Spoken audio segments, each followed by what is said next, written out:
कला, साहित्य, स्थापत्य और संस्कृति जिसके हृदय के चार हिस्से हैं, ऐसी वैश्विक विरासत का दुर्लभ समन्वय यानी हमारा हिंदुस्तान। और ऐसे हिंदुस्तानियों को सफीन हसन का तहे दिल से नमस्कार।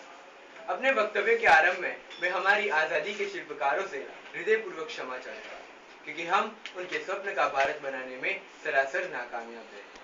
जी हाँ, यह एक जलता हुआ सत्य है जो यह बात पुकार पुकार के कह रहा है कि हमारी मजबूत कही जाने वाली लोकशाही के चारों स्तंभ आज लड़खड़ा रहे हैं। और यह भी उतना ही सत्य है कि इन सभी परिस्थितियों के लिए जिम्मेदार भी हम खुद ही हैं।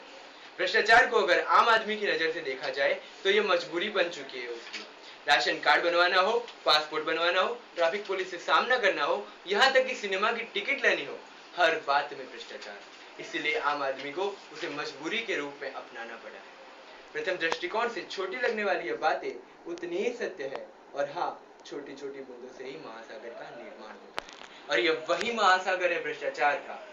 हमारे स्वर्गीय प्रधानमंत्री श्री राजीव गांधी ने कहा था कि आम आदमी के लिए दिए जाने वाले 100 पैसों में से 17 पैसे ही उसकी उस तक पहुंचते हैं, बाकी के 83 पैसे भ्रष्टाचार का अजगर निकल जाता है। जी हाँ, समग्र विश्व के समक्ष भारतीय संस्कृति की गरिमा का गुणगान करने वाले हम खुद आज उस भारतीय संस्कृति के उच्चतम आदर्शों को विस्मृत कर चुके हैं। भ्रष्टाचार हमारे समाज की रग रग में व्याप्त हो चुका है, जीवन शिक्षण का एक पाठ बन चुका है। हम केवल राजनीति और उससे संकलित लोगों को ही भ्रष्टाचारी कहते हैं, लेकिन आप और मैं ये अच्छी तरह से जानते हैं कि यह हमारा अपने आप को इस दोषारोपण से बचाने का एक व्यर्थ प्रयास मात्र है। जी हाँ, हम भी उतने ही जिम्मेदार हैं इस भ्रष्टाचार नाम की समस्या के लिए। हम कुछ बातें जानते नहीं, इसलिए शायद हम भ्रष्टाचार को पोषित करते हैं। जी हाँ, हमारे देश में 40% लोग गरीबी रेखा के नीचे जीते हैं। 5000 बच्चे हर रोज भूख और कुपोषण से मर जाते हैं। 40% युवा धन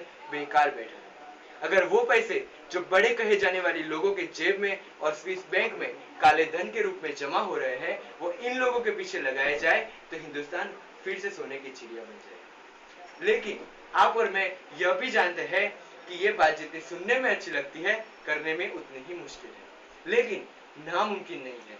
हिंद को आजाद करवाने के लिए एक गांधी जी अकेले चले थे और पूरा देश उनके पीछे चला था। बस इतिहास को अपने आप को दोहराने की जरूरत है, लोगों के दिल में बुझी हुई उस आग को फिर से जलाने की जरूरत है। लेकिन एक और यह भी प्रश्न है कि जो लोग भ्रष्टाचार करते हैं वो क्यों करते हैं?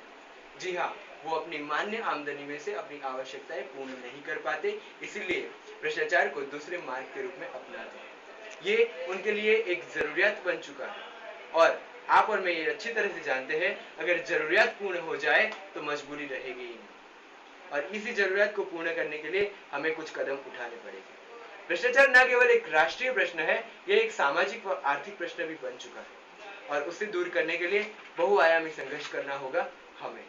इसके लिए बाबा रामदेव और अन्ना जी ने कुछ प्रयास किए थे, लेकिन उसे भी राजनीतिक रंग लगा दिया गया। कुछ स्वार्थी और सत्ता के भूखे लोगों ने समग्र विश्व पे शासन की क्षमता रखने वाले हिंदुस्तान को अपाहिज बनाना चाहा। महाभारत की लहराती कसुंबल चुंदड़ी को सत्ता और स्वार्थ की झाड़ियों में फंसाकर बेहाल कर दिया गया। लेकिन हम ये क्यों भूल रहे हैं कि हम वो हिंदुस्तानी हैं जिन्होंने सत्य और अहिंसा के बलबूते पर अंग्रेज सल्तनत को उखाड़ फेंका था। फिर ये भ्रष्टाचार क्या चीज है, इसके भी हाल बेहाल होंगे, लेकिन उसके लिए हमारे पास कोई जादुई छड़ी नहीं है। उसके लिए आपको, मुझे और हम सबको मिलकर एक बहुआयामी संघर्ष करना होगा भ्रष्टाचार के खिलाफ, और तभी हिंदुस्तान में से भ्रष्टाचार का नामो निशान मिट सकता है। फिर आप और मैं न सिर्फ कहने के लिए कहेंगे, दुनिया को दिखाने के लिए कहेंगे, I am proud to be an Indian, एक भ्रष्टाचार मुक्त मुल्क का एक गर्विष्ठ भारतीय। नमस्कार।